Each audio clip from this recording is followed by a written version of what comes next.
Welcome back to another technical deep dive here in the debug zone. Today we're tackling a big question and breaking it down with insights from other users. Hopefully this clears up some misconceptions and helps you get the answer you need. So buckle up, stay a little curious, and let's jump right in.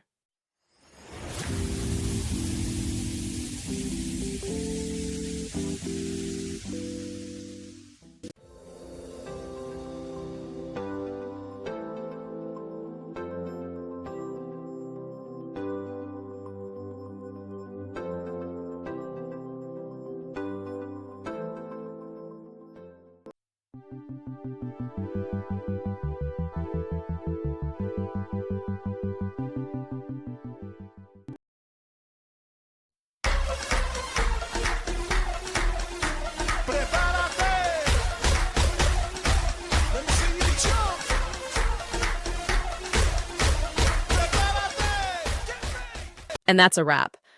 I hope you found the answer you were looking for. If you did, take a second to hit that subscribe button. It really helps out. And let me know in the comments which solution worked best for you. See you next time in the debug zone.